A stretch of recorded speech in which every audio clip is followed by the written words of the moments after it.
munaasabad ballaaran oo xisbiga cadaaladda iyo daryeelka ee NU UCID oo habeennimadii xalay ahaa ku daahfurayay xafiiska guud ee xisbiga UCID ee gobolka Sanaag isla markaana ku soo bandhigay qaar ka mid ah musharaxiintiisa golaha deegaanka ee degmada Ceerigabo ayaa ku qabsoontay magaalada Ceerigabo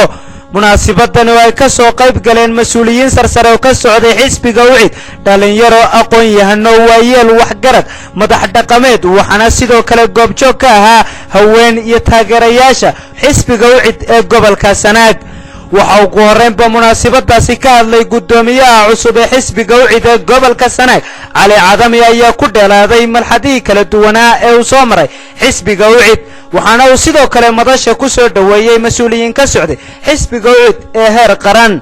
waxa iyaguna madashaasi ka hadlashay gudoomisada garabka haweenka xisbiga UCID Hodan Shabeel iyo xogayaha xisbiga UCID Saciida Maxamed iyo aqoon-yahan Maxamed Muuse Maxamed iyo Cawaale Xuseen Maxamed iyo Maxamed Cabdi Xuseen iyo sidoo kale xildhibaan Maxamed Saciid Yuusuf Bulay oo ka mid ah musharaxiinta golaha deegaanka ee degmada Ceerigabo kana mid ah mas'uuliyiinta heer qaran ayaa iyaguna dhammaantood marka hadalladooda la isku soo aruuriyo ay inta badan ku biyashubanayeen inay soo dhaweynayaan xisbiga cadaaladda iyo daryeelka ee NU UCID waxaana ay sidoo kale xuseen inay la shaqeyn doonaan waxa isaguna madashaasi ka hadlay Sultaan Ismaaciil Nuur Wacays oo ka mid ah madax dhaqameedka Soomaaliland ayaa isaguna dhankiisa si weyn u soo dhaweeyay xisbiga cadaaladda iyo daryeelka ee NU UCID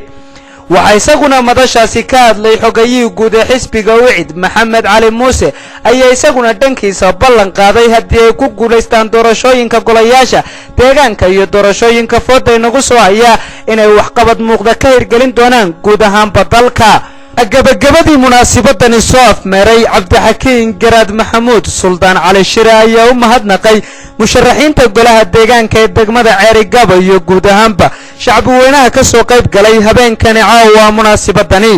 waxaana uu xusay xisbiga cadaaladda iyo daryeelka ee NU UCID uu ka mid yahay xisbiyada Soomaaliland isla markaana horumar lixaad leh ku soo kordhin doono guud ahaanba dalka haddii uu ku guuleysto doorashooyinka fooda inagu soo haya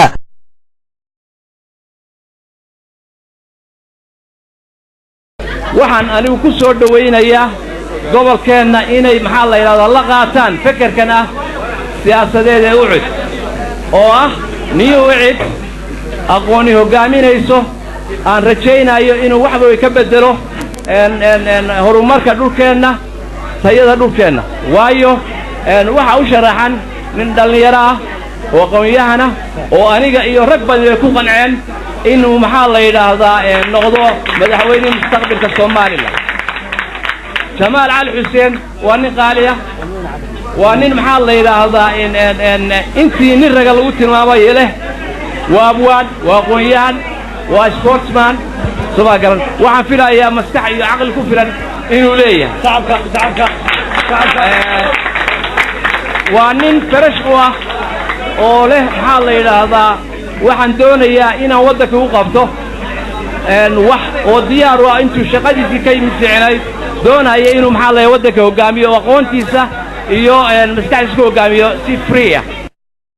xisbiga cadaaladda iyo daryeelka ee NU UCID ayaa muddooyinkii u dambeysay waday dardar xoogan oo isla markaana ku soo kordhinayo saaxadda siyaasadeed ee dalka Cabdi Naasir Khalid Saciid telefishanka caalamiga ee Somali Channel magaalada Ceerigabo.